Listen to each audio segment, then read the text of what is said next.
এই যে বাড়ি, এখানে একটা পাড়া আছে।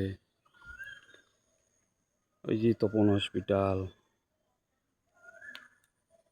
ওই যে হসপিটাল পিছনে কত জঙ্গল দেখতে পাচ্ছ, পিছনে কত জঙ্গল। আর এখানে কত পচা জল, নোংরা।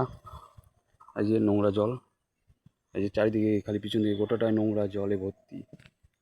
এই যে নোংরা জলে ভর্তি, এই যে কত আবর্জনা, এত নোংরা হসপিটালের পিছনটা। আর এখানে অজস্র মশা হয়, প্রচুর পরিমাণে মশা হয়। এই মশাগুলো এই পাড়াতে বাচ্চা কাচ্চাগুলোকে কাটে, অসুস্থ হয়ে যাচ্ছে। কিন্তু হসপিটাল থেকে কোনো দায়িত্ব পালন করে না, এখানে কোনো ড্রেনের ব্যবস্থা করে না, এখানে কোনো রকম পরিষ্কার পরিচ্ছন্ন করে না। যদি সরকার থেকে এটা পরিষ্কার পরিচ্ছন্ন করতো তাহলে আমরা খুবই খুশি হতাম ও কৃতজ্ঞ হতাম।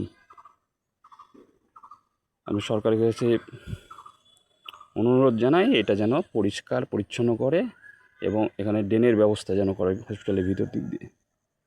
দেখো কত জঙ্গল, ওই যে হসপিটাল, ওই যে হসপিটাল, হসপিটালের পিছনে কত জঙ্গল। এইসব জঙ্গলে প্রচুর প্রচুর পরিমাণে মশা, আর সেই মশাগুলোই পাড়ার বাচ্চাগুলোকে কামড়ায়, মানে অসুস্থ করে দিচ্ছে। এখানে যদি পরিষ্কার করে সমান করে মাটি দিয়ে সমান করে ড্রেন করা, পাকা ড্রেন করা যায়, তাহলে মশাটা কম হয়, তার থেকে আমাদের অনেক রক্ষা পাওয়া যাবে। কিন্তু দয়া করে যেন সরকার থেকে এটা করে, এই অনুরোধটা আমি জানাই। আমার বাড়ি ঠিক হসপিটালের পিছনে পাশে, এটা আমাদের তো খুবই মুশকিল করে দিয়েছে, অসুবিধা করে দিয়েছে।